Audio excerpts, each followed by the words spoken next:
ملک بھر میں عید میلاد النبی صلی اللہ علیہ وآلہ وسلم عقیدت و احترام سے منائی جا رہی ہے۔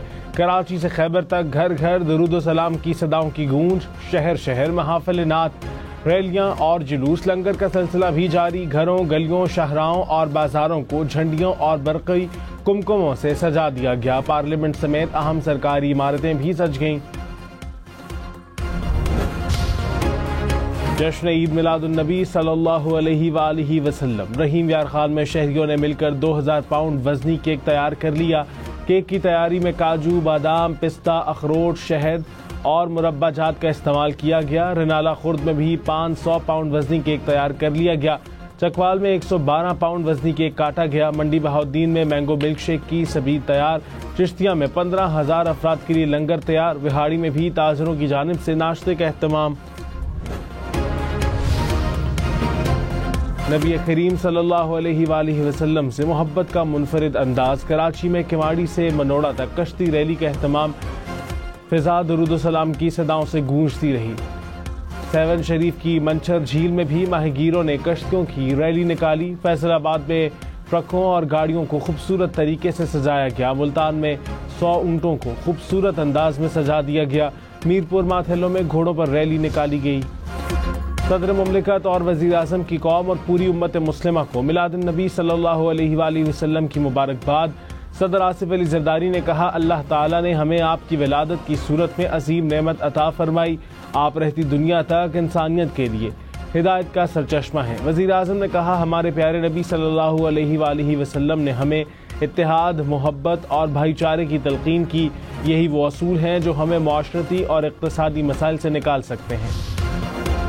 گورنر اور وزیر اعلیٰ سندھ کی میلاد النبی صلی اللہ علیہ وآلہ وسلم کے جلوس میں شرکت۔ گورنر سندھ نے کہا، جو لوگ پاکستان میں نفرت کا بیانیہ پھیلا رہے ہیں ان کے لیے پیغام ہے کہ ہم سب ایک ہیں۔ وزیر اعلیٰ سندھ سید مراد علی شاہ نے کہا، ملک کے لیے دعا گو ہوں کہ معاشی و اقتصادی مشکلات ختم ہوں۔ جو دشمن وطن کو غیر مستحکم کرنا چاہتا ہے برباد ہو۔ ہم اپنے آقا دو جہاں صلی اللہ علیہ وآلہ وسلم کے نقش قدم پر چل کر قیام امن کو ہر سطح پر ممکن بنائیں گے۔ وزیر اعلیٰ خیبر پختونخوا علی امین گنڈا پور نے کہا، آئینی ترمیم لانے والوں کو شرم آنی چاہیے۔ آئینی ترمیم لانا تو دور، انہوں نے سوچا کیسے ایسا بل پیش کر سکیں۔ ہم حکومت کو کامیاب نہیں ہونے دیں گے۔ حکومت کی مجوزہ آئینی ترامیم جمہوریت پر حملہ ہے۔ ہم عدلیہ کے ساتھ کھڑے ہیں، ہم ان کو پارلیمنٹ میں شکست دیں گے۔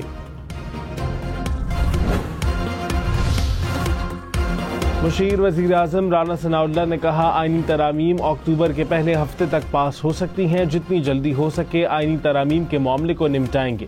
جن ترامیم پر اتفاق نہیں ان پر قائل کرنے کی کوشش کی جا سکتی ہے۔ وکلاء برادری کو آئینی ترامیم پر کوئی اعتراض نہیں۔ نائب وزیر اعظم اسحاق ڈار نے کہا، ہماری حکومت نے ملک کو دیوالیہ ہونے سے بچایا۔ پاکستان جب بھی ترقی کی راہ پر گامزن ہوا، چھپے ہوئے ہاتھوں نے نقصان پہنچایا۔ سیرت النبی صلی اللہ علیہ وآلہ وسلم کانفرنس سے خطاب میں مزید کہا، اللہ نے اس ملک کی زمین میں خزانے رکھے ہوئے ہیں۔ اللہ کے طے شدہ راستے پر چلیں گے تو یہی زمین ہمیں صحیح سمت دے گی۔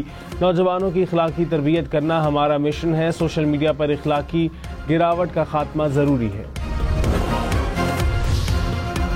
پنجاب کابینہ کی اپنی چھت اپنا گھر، چیف منسٹر گرین ٹریکٹر اور چلڈرن ہارٹ سرجری پروگرام کی منظوری۔ وزیر اعلیٰ کے وزراء کو ہاؤسنگ لون کی پہلی قسط خود جا کر شہریوں کو دینے کی ہدایت۔ صوبے بھر میں گرین ٹریکٹر پروگرام کے تحت 9,500 ٹریکٹر دینے کی منظوری۔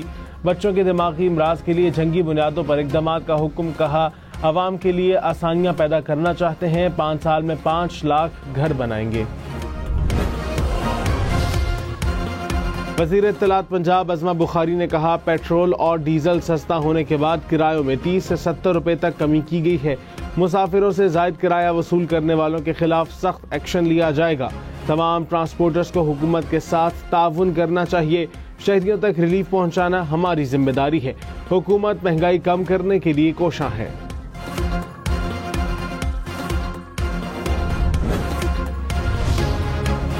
پاکستانی معیشت کے لیے اچھی خبر، I M F executive board اجلاسوں کے شیڈول میں پاکستان کا نام بھی شامل۔ بورڈ 25 ستمبر کو پاکستان کے لیے $7 ارب کے نئے قرض پروگرام کی منظوری کا جائزہ لے گا۔ پاکستان $2 ارب کا فائنینسنگ گیپ پورا کرنے کے لیے ترقیاتی شراکت داروں سے ضروری مالی یقین دہانیاں حاصل کر چکا ہے۔ وزیر اعظم شہباز شریف سے بلاول بھٹو کی ملاقات، آئینی ترامیم پر مشاورت۔ شہباز شریف نے کہا، آئین میں ترمیم پارلیمنٹ کا اختیار ہے، عوام نے پارلیمنٹ کو قانون سازی کا مینڈیٹ دیا۔ مجوزہ آئینی ترمیم کا مقصد عوام کو انصاف کی فوری اور مؤثر فراہمی ہے۔ آئینی ترمیم پر تمام سیاسی جماعتوں سے مشاورت کا سلسلہ جاری رہے گا۔ دونوں رہنماؤں کا مشاورت میں کردار ادا کرنے پر اتفاق۔ اعلامیے کے مطابق آنے والے دنوں میں مشاورت سے کسی نتیجے پر پہنچنے کی کوشش کی جائے گی۔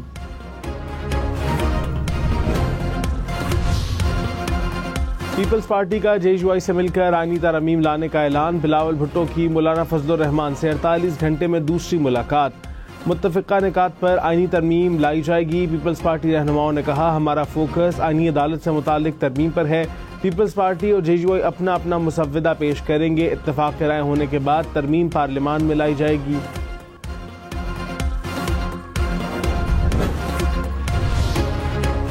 JUI کا مجوزہ آئینی عدالت اور سپریم کورٹ کو برابر رکھنے کا مطالبہ۔ سینیٹر کامران مرتضیٰ نے کہا، مولانا فضل الرحمان چاہتے ہیں کہ آئینی عدالت ہو، ریٹائرمنٹ کی تاریخ ایسی نہ رکھیں کہ لوگ یہاں سے وہاں لگ جائیں۔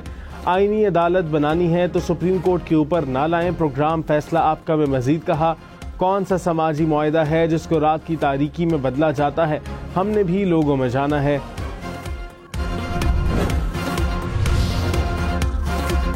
وزیر اعلیٰ خیبر پختونخوا علی امین گنڈاپور نے کہا، فتح مکہ کے بعد عام معافی کا اعلان کیا گیا، پھر اصلاح کی بات کی گئی۔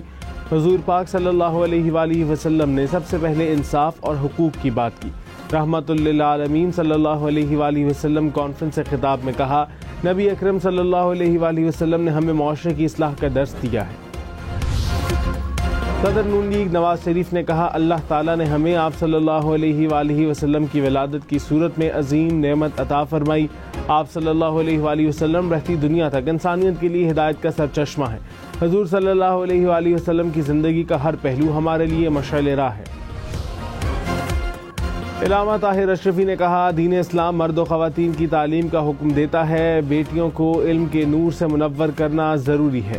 سیرت النبی صلی اللہ علیہ وآلہ وسلم کانفرنس سے خطاب میں کہا، ملک میں یکساں نظام تعلیم ضروری ہے، تعلیم و تربیت دونوں کا ساتھ ساتھ ہونا ضروری ہے۔